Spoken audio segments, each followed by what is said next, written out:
শুভ সকাল রোজের পাঁচালির থেকে আমি টিভি নিয়ে চলে এলাম নতুন আরেকটি ভিডিও। সবাই কেমন আছেন? আশা করি ভালোই আছেন। আর সামনে তো দোল উৎসব, সবার কী কী পরিকল্পনা একটু জানাবেন। যাই হোক, ছেলে বললো মুড়ি চানাচুর নিয়ে যাবে, আজকে রুটি খাবে না, আজকে সারাদিনের নামে যাচ্ছে একটু মুড়ি চানাচুর ব্যাগে বা পকেটে, যাই হোক থাকলে পরে কি যখন তখন একটু খেয়ে নেওয়া যায়, ও আবার বাইরের খাবার খায় না। যাই হোক, আর আমি এদিকে রান্না প্রায় কিছুটা করে রেখেছিলাম, ওইদিকে টুকু চলে এসছে, ভাত আর ওই ঘুটিতে করে ডাল সেদ্ধ দিয়েছিলাম, আর পনিরে মটরশুঁটি দিয়ে আলু দিয়ে একটা মটর পনিরই বলতে পারেন, যাই হোক ওরকম করে রেখেছি। আর এই যে টুকু চলে এসছে কাজগুলো করছে, তাই লাউটা কেটে রেখেছিলাম। এখন বিষয় হচ্ছে লাউটা কেটে রেখে আজকে না সেই একটা ঘষার যে গ্রেটেড মেশিন আছে সেটা দিয়ে সুন্দর করে কাটি, কিন্তু ওটা খুঁজে পাচ্ছি না। তো যাই হোক, লাউটাকে হাতেই কোনো রকম কাটলাম, আর মটরশুঁটি দিয়ে লাউটাকে করব তখনই করতে পারলাম যখন টুকু কাজগুলো করে গেল। আর নর্মালি পাঁচফোড়ন আর ওইদিকে লঙ্কা তেজপাতা একটু ফোড়ন দিলাম, দিয়ে লাউটাকে সুন্দর করে করবো। এখন বিষয় হচ্ছে লাউ থেকে প্রচুর জল বেরোবে, আর একটু বড় বড় করে কাটলে তাও একটু কম জল বেরোয়, নইলে এত জল বেরোয় বলার মতো না। যাই হোক, লাউটাকে সুন্দর করে করব, আর ছেলেকে ওইদিকে খেতে দেবো একটু পরেই।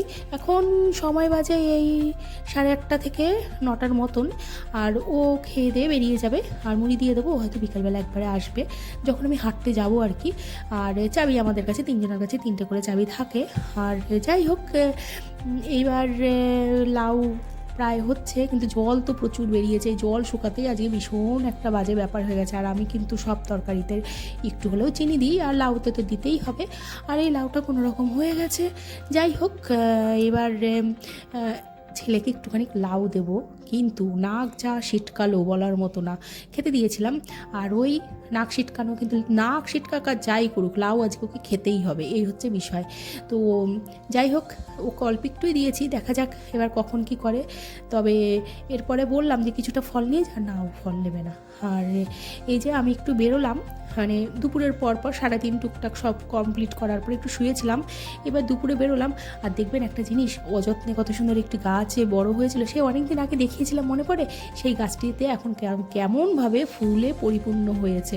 যাই হোক, অযত্নে এত সুন্দর ফুল হয়েছে, আর এই ফুলটি দেখে এত মানে মনটা ভালো হয়ে গেল, সেটা বলার মতো না। যাই হোক, তৃষা ছিল ওখানটায়, আমি তৃষাকে জিজ্ঞেস করলাম যে কিরে কোথায় যাচ্ছিস, দিয়ে আমায় বললো এই তো বেরোচ্ছে, ও ফুল গাছটাই দেখছিল। আর এই যে হাঁটতে বেরিয়ে গেছি, আর এই যে শ্যামলদা কারখানা থেকে বেরোলো, দাদা আগে আমাদের সাথে হাঁটতে যেত। দাদার একটা মজার কথা বলি, আগে যখন হাঁটতে যেতাম আমরা, তখন না দাদাও মাঝে মাঝে একটু যেত, যেই না দুর্গাপুর যেতাম হাঁটতে, দাদা আর পারতো না, দিয়ে দাদার দোকান থেকে ছেলেদের পাঠানো হতো, দাদাকে আবার গাড়িতে করে বাড়িতে নিয়ে আসা হতো। এই নিয়ে কিছুক্ষণ হাসাহাসি করলাম। আর ওই রুদ্র দেখেছেন কতটুকু লম্বা হয়ে গেছে, ছেলে আমাদের এইটুকু নিয়ে, এদিকে আমাদের থেকে বড় বড়। তো এই নিয়ে আমরা অনেকক্ষণ বললাম যে বাবা বড় হয়ে গেছে, যা হয় আর কি, সবাই মিলে গল্প আড্ডা।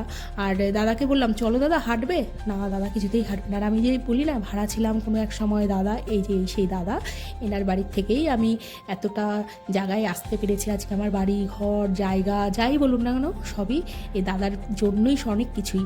যাই হোক, দাদা পাশে না থাকলে আমি হয়তো এতটা এগোতে পারতাম না। আর বলবো একদিন দাদা বা দিদি আজকে নেই আমাদের মধ্যে, দিদিও একদিন, যাই হোক কী বলবো, মন খারাপ হয়ে যায়, গল্প করবো একদিন। যাই হোক, এই করতে করতে আমাদের হাঁটা হয়ে গেল। আর এই হাঁটতে হাঁটতে এবার আমি এবার নন্দিতার কাছে গেছিলাম সেই যে শাড়িটি কিনেছিলাম, সেই শাড়িটির ব্যবস্থা করতে।